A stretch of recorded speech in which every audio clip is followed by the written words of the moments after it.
আসসালামু আলাইকুম, সবাই কেমন আছেন? আশা করি সবাই অনেক ভালো আছেন। একটি নতুন রেসিপি নিয়ে হাজির হয়েছি আপনাদের সামনে।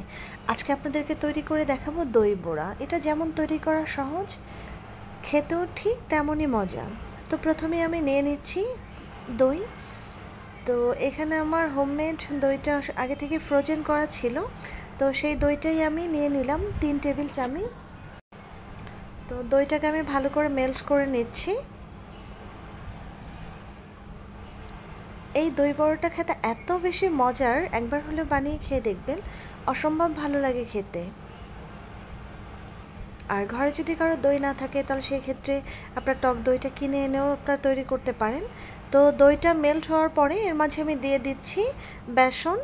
তো এখানে আমি 3 টেবিল চামচ বেসন অ্যাড করে দিচ্ছি। দিয়ে দিচ্ছি 1 টেবিল চামচ চালের গুঁড়ো, হাফ চামচ যেরকম দিয়ে দিচ্ছি আমি এখানে চাট মশলা, দিয়ে দিচ্ছি 1 প্যাকেট ম্যাগি মশলা,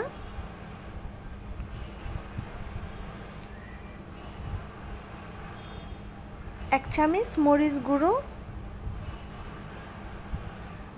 হাফ চামচ হলুদ গুঁড়ো। আর এর মাঝে এখন আমি অ্যাড করে দেব মটরশুঁটি,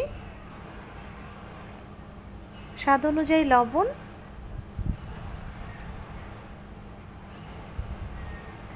দিয়ে দিচ্ছি কাঁচা পাকা কাঁচা মরিচ কুচি, পেঁয়াজ কুচি 1 কাপের মতো হবে, বড় কাপের 1 কাপ পেঁয়াজ কুচি। এখন দিয়ে দিলাম ডিমের একটা কুসুম। এখন সবগুলো উপকরণ আমি খুব ভালো করে মাখিয়ে নেব।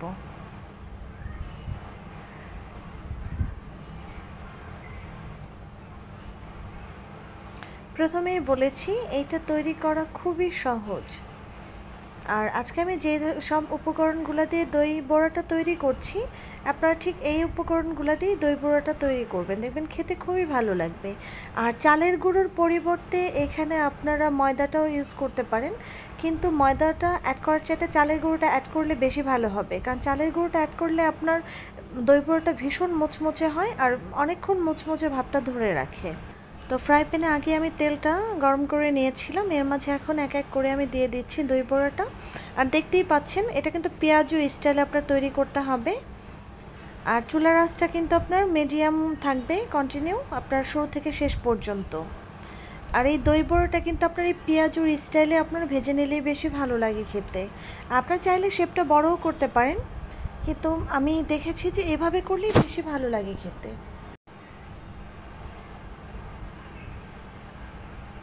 তো এক এক করে আমি সবগুলা তেলের মাঝে দিয়ে দিচ্ছি দই বড়া।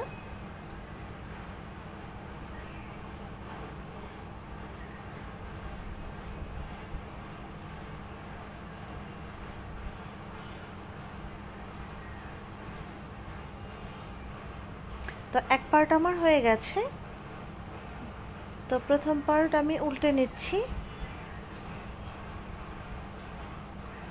এটা কিন্তু আপনার জাস্ট 3 বার উল্টে পাল্টে নিলেই কমপ্লিট হয়ে যাবে, বারবার উল্টে পাল্টানোর কোনো প্রয়োজন নেই। আর আমি চেষ্টা করি সব সময় আপনার সহজ রেসিপিগুলো নিয়ে আসার জন্য। আর এই রমজানে কিন্তু আপনার এমনি রোজা থেকে মানুষ আমরা ক্লান্ত হয়ে যাই, আর তার মধ্যে কিন্তু প্রচণ্ড গরম পড়ে যাচ্ছে।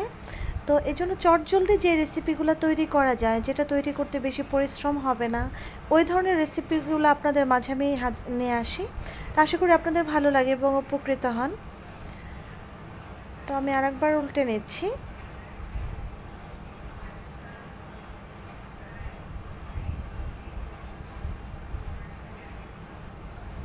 তো আমার এই চটজলদি রেসিপিগুলো যদি আপনাদের ভালো লাগে এবং কাজে আসে, অবশ্যই আমার চ্যানেলটা সাবস্ক্রাইব করবেন, আমাকে সাপোর্ট করবেন, লাইক কমেন্ট শেয়ার করবেন।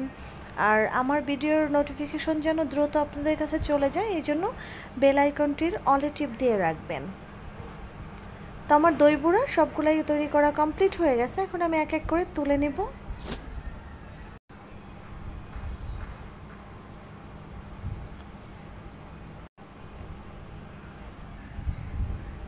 তেলটাকে আমি খুব ভালো করে ঝরিয়ে নিচ্ছি। আর দেখতেই পাচ্ছেন আমি কেমন করে ভেজে নিয়েছি। আর প্রথমেই বলেছি যে চালের গুঁড়োটা দেওয়ার কারণে কিন্তু আপনার এই দই বড়াটা ভীষণ মুচমুচে হয়েছে, আর এটা কিন্তু দীর্ঘ সময় মুচমুচে থাকবে।